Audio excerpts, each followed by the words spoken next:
Avedon, you've probably been able to see some of his work on some of the links that I've posted. A fashion photographer, but was able to kind of make the transition to fine art photographer and taking fashion and turning it into fine art and fine art into fashion.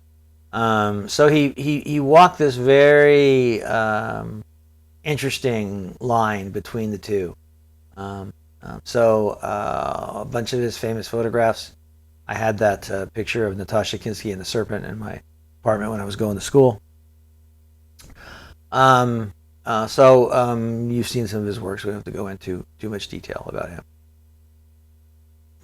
So Robert Frank, Swiss-based photographer, came to America and decided to document what America was like. So he got a Guggenheim Award, got in his car, and drove around the United States, taking pictures of everything. Right? 57, 58-ish, 28,000 images. Right? When he was done, he wanted to get the book published. Nobody in America would publish it. It was really too much of an honest look at America. The French published a book called The Americans in 1959 that had his work in it. But we weren't really prepared to see that outsider's perspective of what America was really like. So he went to towns, he went to small cafes, he went to small parks, and just photographed all that was American. Right? And his images aren't always pretty. Some are. His images aren't always pretty. They aren't always, nice, but they're defining. They're defining of where we were at a particular time. And also by themselves, it's hard to take this image, for instance, and have it the only image you've seen of the Americans and try to analyze it. He had a show at the San Francisco MoMA a few years ago where he had, I don't know, a couple hundred pictures up, and then in context, it really, really makes a lot more sense.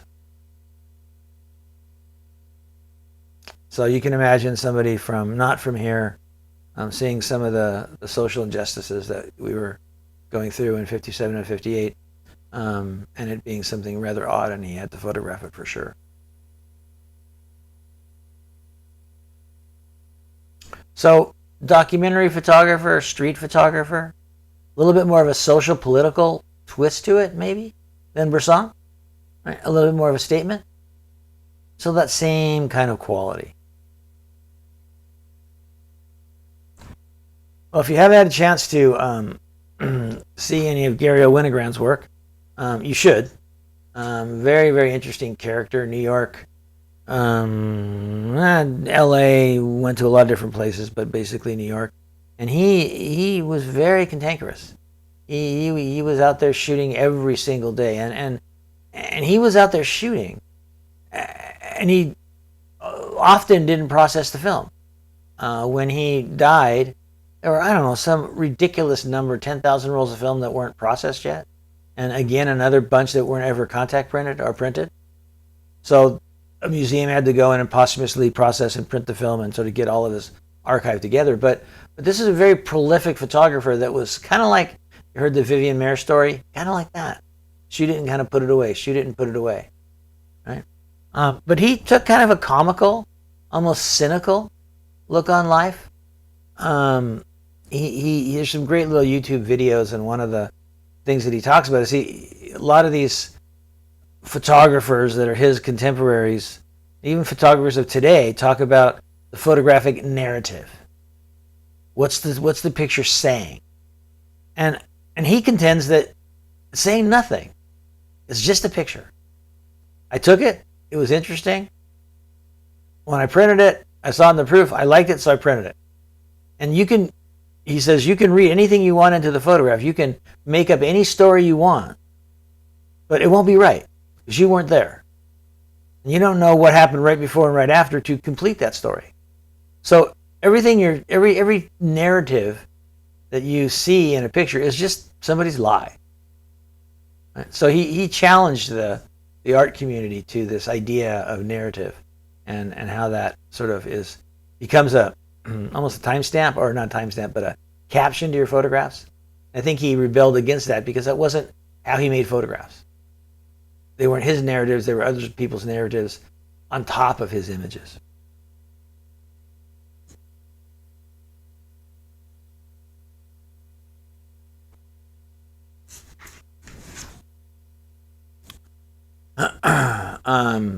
Some other, maybe more of his kind of famous images.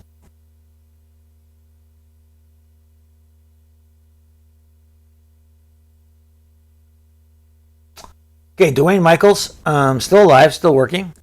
He put text on his images. He was very much into writing stories and putting a narrative to the images by writing the text. So that was his kind of way of communicating images. I think in most cases it was his text. Some other photographers experimented with the subject writing on the picture afterwards. But I think these were Dwayne's sort of captions to his images. More famous images.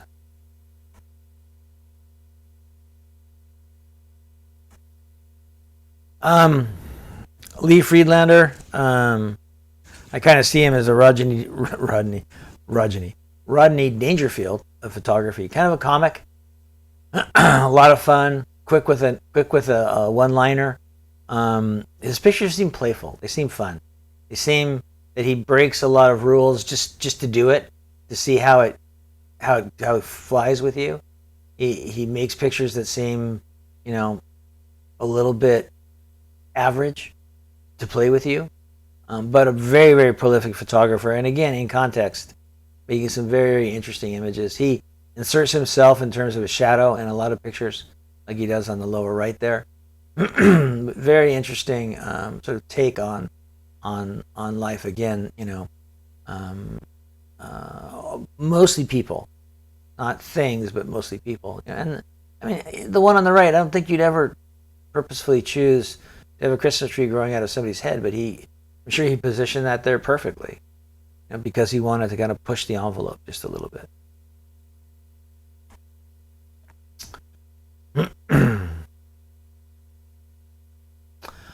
Jerry Uelsmann, I've had the opportunity to meet this guy a couple of times. Works with traditional film in darkrooms, and takes multiple negatives and sandwiches them together and makes these sort of illustrations or conceptual pieces. Now in Photoshop, these aren't really that, oh my God, they're amazing, but before Photoshop, when everybody was shooting film, he had quite a process for taking multiple negatives and then blending them together in some really interesting ways to, do a post-visualization of an image. We talk about pre-visualization, but in Jerry's case, it's post-visualization, where he takes an image of many, many different things, goes back to the darkroom, looks them over, and then comes up with an idea or a concept. Some of them are a little bit freaky, but they're an interesting set. His wife's also a photographer, but she's a digital photographer, so it's a little bit they're funny when you see their images side by side. She does kind of the same thing, but all with Photoshop. Joe Meyerowitz is still out there working, as well as being a street photographer. He's also kind of maybe a social landscape photographer. And then also a recent body of work was all of the aftermath of 9/11. He was one of the few photographers given access to anywhere he wanted to go to photograph after that event in New York. So he's got some pretty amazing images. The show went around at one point. I missed it, and it hasn't come back around. And so I hope it does at some point, because the images, at least the copies I've seen online, look fairly stunning. He's got a few books, one of Cape Cod, one of Tuscany, where he shoots these big, sort of large, colorful landscapes. Also has done a fair amount of street photography with larger format cameras. And it changes the way you shoot a little bit rather than being with a small, portable camera. There's some 9/11 stuff. And back to the streets. This is from the Tuscany book. Some of his more famous street images. That was from the Cape Cod book. Large format street photography. Just a little different way of doing street photography when you have that really large format camera.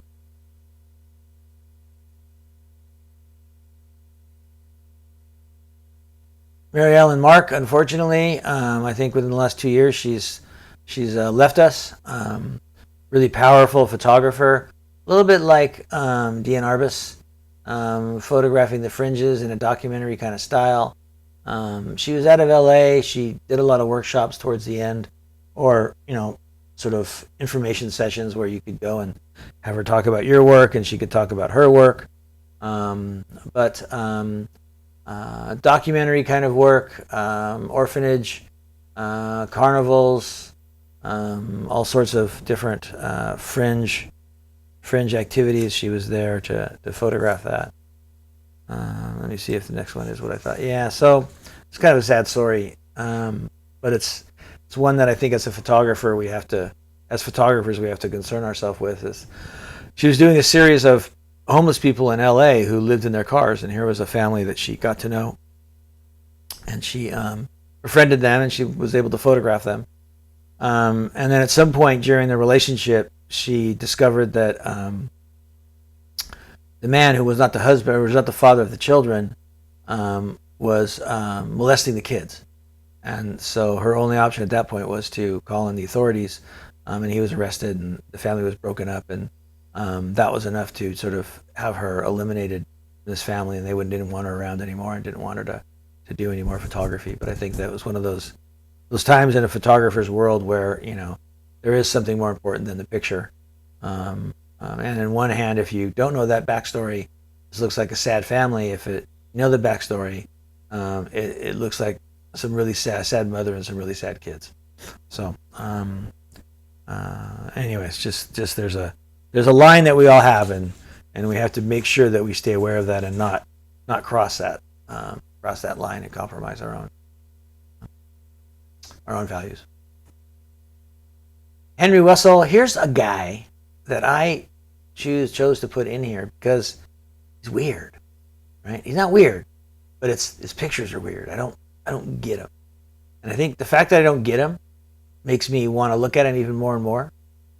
He had an exhibit at SF MoMA. He's a local San Francisco guy. He teaches at the Art Center, Art Institute, I think. But a lot of everyday kind of images. A little mixture of Freelander, maybe Eggleston, maybe Winogrand. I don't know. There's an interesting mixture of images here. Some of these I just don't, I don't get. This is a dog show. It's a poodle on camera flash. It's just strange. Again, by itself, what does this say? Does this image belong on the walls of the Museum of Modern Art in San Francisco? Maybe, but I don't understand why. So I think that's why I put him in here, because it is kind of to me, it pushes my understanding of art and aesthetic on what I see in photography and what I like in photography. I'd love to meet him. This is the kind of guy that I would love to do a workshop with, because in doing a workshop with him, maybe I get an insight into how he shoots and how he goes about thinking about his photography and what role that plays in his life. And I'm sure in knowing that, the pictures would make altogether, a bunch more sense. But in fact, because I only, have seen these images and not really read his story. Sorry, I gotta let my doggy out here. He was keeping us company for the beginning of the presentation anyways. All right. There's some more.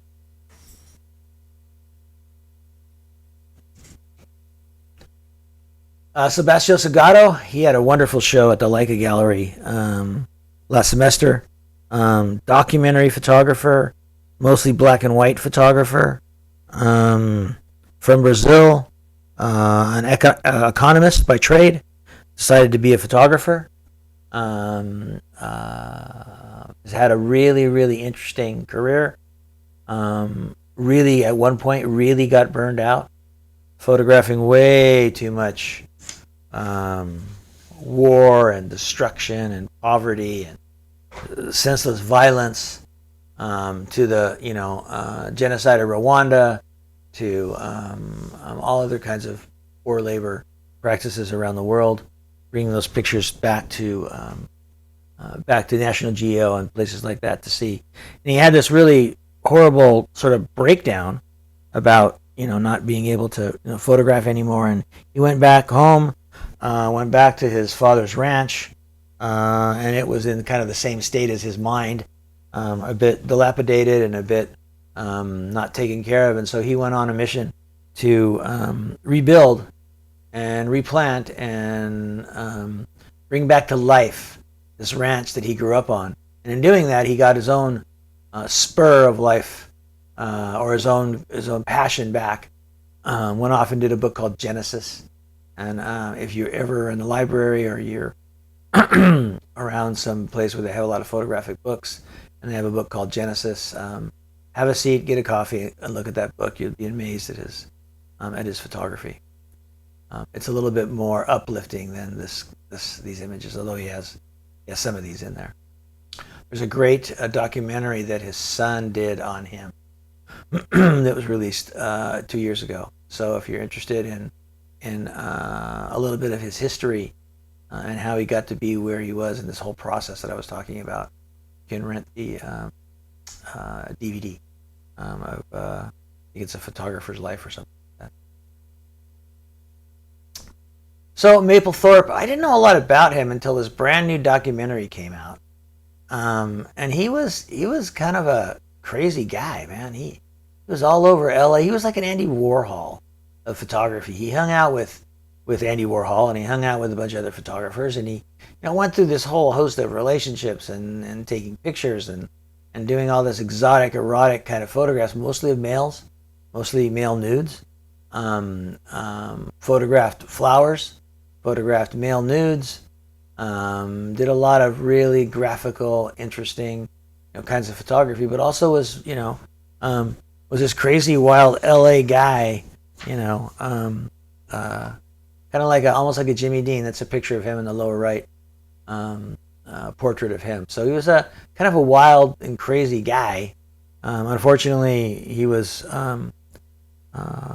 really being recognized at the beginning of the AIDS epidemic, and there was a lot of controversy over gay men and AIDS and how it was spread and how it was controlled and everything like that. And so he had some trouble getting his shows up in some of the more conservative parts of our country, and he ended up dying of AIDS himself.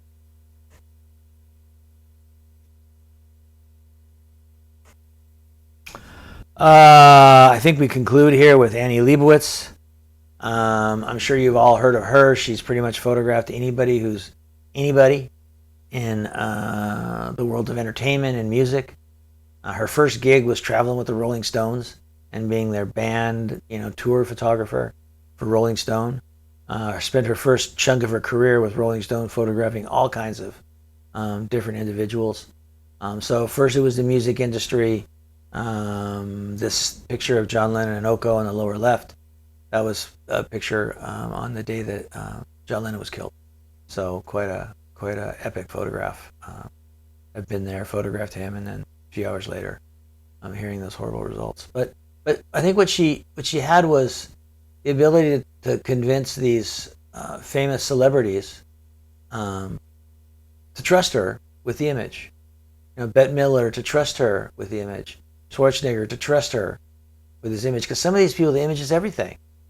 I mean, Arnold, the image is everything. Bette, the image is everything. Well, her voice is pretty good too, but so this idea that these people would trust her with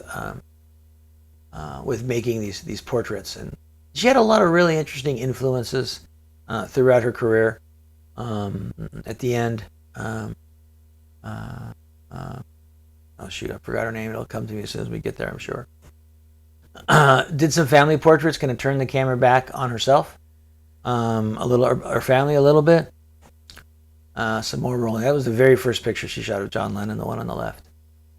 She kind of convinced Rolling Stone to let her go on this interview, or this interview that somebody was doing with John Lennon, and she would pay for herself. She'd stay in with a friend in New York, and she would just take some pictures while she was there. And John and Yoko and her began their relationship at that point, and she got this nice little sort of emotionless shot of John Lennon. Susan Sontag was her partner towards the end, or at one point where really, really influenced her photography to switch to a little bit more documentary kind of style. You've all seen this, I'm sure. So she's responsible for all these famous kind of photographs. Can't help but get great photographs of the Rolling Stones on tour, I'm sure. Little family. All right, so that does it. Thanks for